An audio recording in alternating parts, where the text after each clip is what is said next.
और यहाँ पर टॉपिक डीप होने वाला है।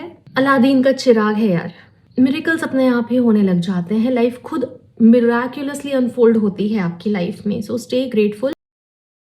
हाय, बहुत लंबे अंतराल के बाद ये मुलाकात हो रही है हमारी। शायद पिछले 1 महीने से कोई वीडियो पोस्ट नहीं कर पाए। और हाँ, आप सबके डीएम्स, आपके मेल्स, व्हाट्सएप पे डीएम्स, सब जगह से सब मिल रहा था। जब आप सब पूछ रहे थे कि मैम आप ठीक है ना, मैम सब ठीक तो है ना, आपके वीडियोस क्यों नहीं आ रहे हैं। तो आपके सवालों के जवाब लेकर मैं हूँ यहाँ आपके सामने। लास्ट मंथ मैंने मेरे परिवार के एक बहुत ही रिस्पेक्टफुल लविंग मेंबर को खो दिया।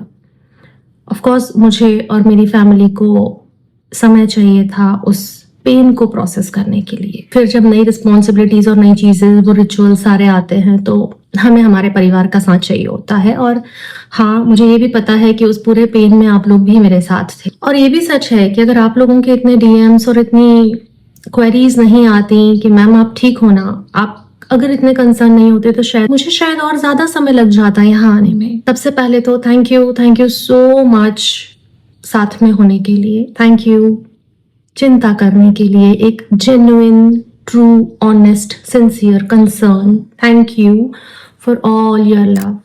अब मैं कोशिश करूंगी कि वीडियो उसी तरह से रेगुलर आपको मिलते रहे। तो आज एक जेन्युइन क्वेश्चन पे बात करेंगे। ये क्वेश्चन भी मेरे पास काफी पहले, 1 महीने पहले ही आया था और ये मेरी लिस्ट में था कि मुझे इसको आंसर करना है। और क्वेश्चन था कि मैम लॉ ऑफ अट्रैक्शन की रोज इतनी सारी टेक्निक्स आती हैं, कभी 555, 369, कुछ और विश फुलफिलमेंट, कभी कोई मंत्र, कभी कोई जाप, रोज नई नई चीजें लोग बताते हैं। हम क्या क्या फॉलो करें, कुछ समझ नहीं आता। और मुझे लगता है सवाल सुनकर ही बहुत सारे लोग इससे रिलेट कर चुके होंगे कि रोज एक नई चीज आ जाती है, क्या फॉलो करें, एक रिचुअल, एक क्लैरिटी चाहिए। इसी सवाल के जवाब से हम शुरुआत कर रहे हैं। इसमें जो आपको आंसर देने की मैं कोशिश करूंगी वो बहुत डिटेल आंसर होगा और बहुत क्लैरिटी के साथ होगा। बात को आगे बढ़ाने से पहले मैं आपकी अपनी डॉक्टर अर्चना, एक एडवांस लेवल हिप्नोथेरेपिस्ट हूँ, एनएलपी एक्सपर्ट हूँ, इनर चाइल्ड हील करती हूँ। मैं सिर्फ होप्स रखना नहीं सिखाती हूँ कि आप टेक्निक्स फॉलो करते रहिए, कभी ना कभी तो लाइफ में कुछ हो जाएगा, आपको अपनी लाइफ में इम्प्रूवमेंट के प्रूफ मिलने लग जाते हैं। जी हाँ, मेरा बहुत स्ट्रॉन्ग मानना नहीं है, मैं ये जानती हूँ कि मैनिफेस्टेशन इज सुपर इजी। तो अगर आप अपनी लाइफ में ग्रो और ग्लो करना चाहते हैं तो चैनल से जुड़े रहिए। मेरे साथ पर्सनली कनेक्ट करने के लिए आपको कॉन्टैक्ट डिटेल स्क्रीन और डिस्क्रिप्शन पे मिल जाएंगी। तो जैसे कि हम बात कर रहे थे कि इतनी सारी टेक्निक्स हैं, हम क्या फॉलो करें। मेरा कहना है आप हमेशा अपनी मेंटल स्टेट के हिसाब से चीजें मैनिफेस्ट करते हो अपनी लाइफ में। तो जो आंसर मैं दूंगी वो भी डिफरेंट मेंटल स्टेट के हिसाब से दूंगी कि कौन सी मेंटल स्टेट में जब आप हो तो आपको क्या फॉलो करना चाहिए। तो फॉर एग्जाम्पल, मैं पहले जिस मेंटल स्टेट में थी आज से 1 महीने पहले तक, वो एक super positive, idealistic, hopeful, optimistic mental state थी। एंड आई एम श्योर बहुत सारे लोगों के लिए उस लेवल पर पॉजिटिविटी या उस मेंटल स्टेट को मेंटेन रखना आसान नहीं होता। तो चूंकि मैं उस मेंटल स्टेट में थी, मैं कोई भी मैनिफेस्टेशन टेक्निक नहीं करती थी, जरूरत ही नहीं पड़ती थी। तो आपकी मेंटल स्टेट सबसे अच्छे से आप खुद जानते हो। अगर आप बहुत पॉजिटिव पर्सन हो, एब्सोल्युटली नथिंग नीडेड, कुछ करने की जरूरत नहीं है। अगर आप उतने पॉजिटिव नहीं हो लेकिन आप थोड़े पॉजिटिव हो, अब वो लोग क्या करें जो नेगेटिव हैं, उनके लिए क्या, उन पर भी मैं बहुत अच्छे से बात करने वाली हूँ, क्योंकि मैं खुद अभी कोई बहुत अच्छी मेंटल स्टेट में नहीं थी पिछले 1 महीने से। तो अगर आप एक पॉजिटिव पर्सन है तो आपके लिए कौन सी प्रैक्टिसेस करना अच्छा है, या आप वही लॉन्ग रन में सिर्फ वही करते रहिए और कुछ करने की जरूरत नहीं है, तो ये है वो प्रैक्टिसेस। Number 1, gratitude. ग्रैटिट्यूड अपने आप में वो साधना है और इसकी इंपॉर्टेंस सिर्फ वही लोग समझ सकते हैं जो सच्चे दिल से शुक्रगुजार होते हैं। वो छोटी छोटी चीजों में बड़ा सुख या बड़ी खुशी ढूंढ लेते हैं, उनके लिए उतना ही काफी है। If you are that person, comment yes I am grateful. और अगर आप वो ग्रेटफुल पर्सन हो, I am so grateful to have you, miracles अपने आप ही होने लग जाते हैं। लाइफ खुद मिराक्युलसली अनफोल्ड होती है आपकी लाइफ में। So stay grateful. Number 2, scripting.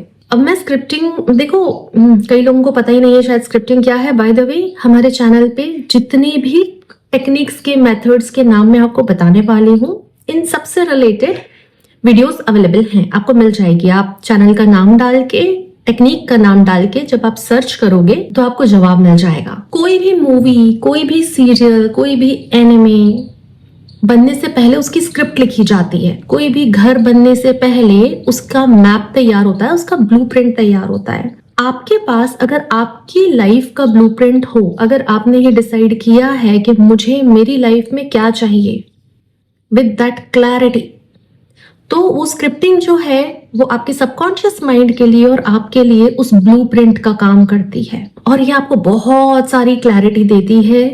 Clarity की जो वैल्यू होती है लाइफ में, उसको अंडर एस्टिमेट मत करना। लिखे हुए शब्दों की, लिखने की, मैनुअली खुद हाथ से लिखने की जो वैल्यू होती है उसको अंडर एस्टिमेट मत करना। जब आप किसी के साथ कोई रिटन कॉन्ट्रैक्ट साइन करते हो ना, उसकी वैल्यू बहुत बढ़ जाती है, उसकी इंपॉर्टेंस। तो स्क्रिप्टिंग की भी यही वैल्यू होती है कि आपकी लाइफ की क्लैरिटी रिटन होती है आपके पास। टेक्निक नंबर 3 बेसिकली कोई टेक्निक नहीं है, पर इसी भाषा में शायद आप समझते हो, सेल्फ लव। बाहर अगर सब कुछ पाने के चक्कर में आपने अपने आप को खो दिया है तो भैया बड़ा नुकसान वाला सौदा है ये, और नुकसान बहुत भारी हो सकता है। तो सेल्फ लव इज, आप जो कर रहे हो अपनी लाइफ में सब करो, बस खुद को मत छोड़ो। Number 4, detachment. Bhagavad Gita detachment के बारे में बात करती है, सारे कोचेस डिटैचमेंट के बारे में बात करते हैं। It's a different game all together. But the problem ये नहीं है कि हम डिटैच नहीं हो पाते, प्रॉब्लम ये है कि हम जरूरत से ज्यादा अटैच हो जाते हैं। तो अगर चीजें बैलेंस रख पा रहे हो तो सब कुछ बहुत ईज के साथ हो जाएगा। जब बहुत डेस्परेट होकर या बहुत इनसिक्योर होकर, बहुत नीडी होकर, व्हेन यू वांट समथिंग, तो आप और आपके मैनिफेस्टेशन के बीच में आपके अटैचमेंट्स ही आ रहे हैं। इसलिए डिटैचमेंट सीखते रहो। अगेन आई एम सेइंग, इस पे से किसी भी टॉपिक पे वीडियो चाहिए तो चैनल पे मिलती रहेगी। और लास्ट, नंबर 5, दिन भर के छोटे मोटे काम बनाने के लिए विस्पर टेक्निक से अच्छा कुछ नहीं है। और जिन लोगों ने विस्पर टेक्निक के रिजल्ट देखे, लास्ट ईयर मैंने इसको चैनल पे इंट्रोड्यूस करा था, जब से लोगों को उसके रिजल्ट्स मिलने स्टार्ट हुए हैं, उन्होंने और कुछ ट्राई करना ही बंद कर दिया है। अलादीन का चिराग है यार। ये मत सोचना कि मैंने जिस ऑर्डर में बताई है उसी ऑर्डर में इनकी इंपॉर्टेंस है, ये सब इक्वली इंपॉर्टेंट है। उस मेंटल स्टेट की बात करूं कि कुछ लोग पॉजिटिव तो हैं मगर उनके पास क्लैरिटी नहीं है कि करना क्या है, कंफ्यूज मेंटल स्टेट है उनकी, उनको एक्शंस क्या लेने ये समझ नहीं आता, बहुत ओवरथिंक कर रहे हैं। नंबर 1, स्क्रोलिंग कम करो अपने फोन पे। और नंबर 2, जो टेक्निक आपको क्लैरिटी दे सकती है या आपको एक्शन टेकिंग में हेल्प कर सकती है या आपको ये बता सकती है कि एग्जैक्टली क्या एक्शंस लेने हैं, that is identity shifting. Identity shifting आपको अपने कंफ्यूज मेंटल स्टेट में से निकाल के एक क्लियर मेंटल स्टेट देती है। और अब बात हो रही है सफर करने वाले लोगों की, जिन्होंने अपनी लाइफ में रॉक बॉटम हिट करा हुआ है या फ्रीक्वेंटली करते रहते हैं। और यहाँ पर टॉपिक डीप होने वाला है क्योंकि मैं खुद भी कुछ उसी तरह की मेंटल स्पेस में थी। और जिस पर्टिकुलर मेथड की मैं बात करने वाली हूँ, जो लोग इस चैनल से शुरू से जुड़े हुए हैं उन्हें पता है कि माइंडफुलनेस क्या होता है। हमारे यहाँ पर इसको कहा जाता है दृष्टा भाव से देखना। बहुत डीप प्रैक्टिस है पर बहुत इजी प्रैक्टिस है। अच्छा, ये किस किस को हेल्प करती है? अगर आप डिप्रेशन में भी हो, अगर आप ओवरथिंकर हो, बहुत एंशियस हो जाते हो क्या होगा क्या होगा, लाइफ का छोटा छोटा चीज आपको पैनिक कर देता है, तो आपको माइंडफुलनेस प्रैक्टिस करने की जरूरत है। माइंडफुलनेस इज, फिर से कह रही हूँ, दृष्टा भाव से चीजों को देखना।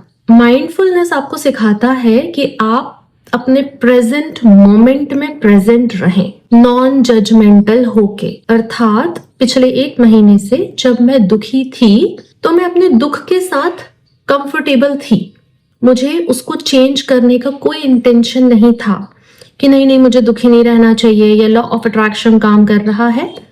जितनी भी बार मैंने अपनी लाइफ में रॉक बॉटम हिट किया है, मैं अपने आप को पूरा समय देती हूँ अपने इमोशंस को प्रोसेस करने का, सफिशिएंट टाइम देती हूँ ताकि उससे मुझे और इमोशनल इंटेलिजेंस मिलता है और डेप्थ मिलती है।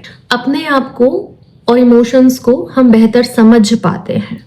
अब अगर आप बोलेंगे कि लेकिन माइंडफुलनेस है क्या, हम लोग पूरे टाइम अपने दिमाग में कुछ ना कुछ फिगर आउट करने की कोशिश करते रहते हैं, या तो फ्यूचर में होते हैं या पास्ट में होते हैं या बस थॉट प्रोसेस में होते हैं। तो माइंडफुलनेस का मतलब है, दृष्टा भाव का मतलब है कि किसी भी चीज से लड़ना बंद कर दो, रेजिस्ट मत करो, जजमेंटल मत हो। धीरे धीरे जैसे ही आप माइंडफुलनेस की प्रैक्टिस में या इस दृष्टा भाव को बनाए रखने की प्रैक्टिस में आने लग जाते हो, या इसकी प्रैक्टिस थोड़ी बेटर हो जाती है आपके लिए, आप ज्यादा कंफर्टेबल हो जाते हो, मेंटली स्ट्रांग होने लगते हो। मैंने लोगों का डिप्रेशन जाते हुए देखा है, उनकी स्किन डिजीजेस जाते हुए देखी हैं, उनके पिंपल्स, कुछ कुछ जो भी उनकी लाइफ में प्रॉब्लम था वो सब मैंने माइंडफुलनेस से जाते हुए देखी है। क्योंकि आपने जैसे ही उस चीज को स्वीकार कर लेते हो, वो कहते हैं ना, व्हाट यू रेजिस्ट परसिस्ट। जो भी चीज आप लाइफ में रेजिस्ट करते हो या अवॉइड करने की कोशिश करते हो, वो पैर पसार के बैठ जाती है। लेकिन जैसे ही आप उसे स्वीकार कर लेते हो तो वो भी अपनी जिद छोड़ देती है। यूनिवर्सल लॉ है ये। हो सकता है आपके दिमाग में बात आए, लेकिन मैम अगर हम दुख को इतने आसानी से एक्सेप्ट कर लेंगे तो हमारे मैनिफेस्टेशन खराब हो जाएंगे। नहीं, दृष्टा भाव या ऑब्जर्वर होकर चीजों को देखना, एक मतलब आपने ऊपर वाले पे, यूनिवर्स पे भरोसा करके अपनी कार का स्टीयरिंग उन्हें थमा दिया है और बैक सीट ले ली है। नेगेटिव इमोशंस आ रहे हैं, आप बैक सीट पे हो, बस देख रहे हो उन्हें जाता हुआ। थॉट्स आ रहे हैं, आप बस उन्हें जाता हुआ देख रहे हो। यहां से आपका डिटैचमेंट भी स्ट्रांग होता है और आप कंप्लीट एक्सेप्टेंस के साथ सरेंडर करते हो। डिस्कंफर्ट के साथ भी आप सरेंडर में ही होते हो, और एक्सेप्टेंस और सरेंडर मिलकर एक नेक्स्ट लेवल का गेम आपके लिए होता है। Of course it help you to be better person. आपकी पर्सनालिटी में एक बहुत डेप्थ आती है। इसलिए जब भी आप नेगेटिव इमोशन फील करते हो, मैं कभी लोगों को नहीं बोलती हूँ ये बात कि आपको अपने इमोशंस को रेजिस्ट करना चाहिए या अवॉइड करना चाहिए या उनसे लड़ना चाहिए। उनको कंप्लीटली एक्सेप्ट करो, क्योंकि हर एक इमोशन का आपके अंदर एक अच्छा और सही इंटेंशन है। तो ये प्रैक्टिस, माइंडफुलनेस प्रैक्टिस उन लोगों के लिए थी जो डिप्रेशन में है। हाँ, मेडिकेशन बंद मत करना अगर ऐसा कोई मेंटल इशू चल रहा है तो। इसके साथ साथ हो सकता है आपकी मेडिकेशन बंद हो जाए, क्योंकि बहुत सारों की हुई है। और जैसा कि मैंने कहा कि ये आपकी पर्सनालिटी को एक डेप्थ देता है, आपकी पर्सनालिटी इंप्रूव करता है। एंड एज डॉक्टर जो Dispenza says, law of attraction says, your personality creates your personal reality. तो फिर जैसे ही आप वापस धीरे धीरे पॉजिटिव होने लग जाते हो, we go again back to the loop कि फिर ग्रेटिट्यूड, अटैचमेंट, सेल्फ लव, ये सब कुछ वो ही लूप स्टार्ट होता है। अच्छा, इनमें से सारी प्रैक्टिसेस बहुत पावरफुल प्रैक्टिसेस हैं, बेहद पावरफुल टूल्स हैं ये। जितनी आसानी से हम इनको बोल देते हैं, रियल लाइफ में इनके इम्पैक्ट जो है वो बहुत वास्ट, डीप और इंटेंस होते हैं। तो एक एक प्रैक्टिस को मास्टर करने की कोशिश करो इंस्टेड ऑफ सब कुछ एक साथ ट्राई करने के। जब मैं माइंडफुलनेस प्रैक्टिस करती हूँ तो मैं सिर्फ माइंडफुलनेस प्रैक्टिस करती हूँ। तो I am sure this video gave you enough clarity, और थैंक यू आप सबके साथ के लिए। मैं कोशिश करूंगी वीडियोस वापस से रेगुलरली अपलोड करूं। आपसे जल्दी ही मिलती हूँ, तब तक अपना ध्यान रखिए। थैंक यू, नमस्ते।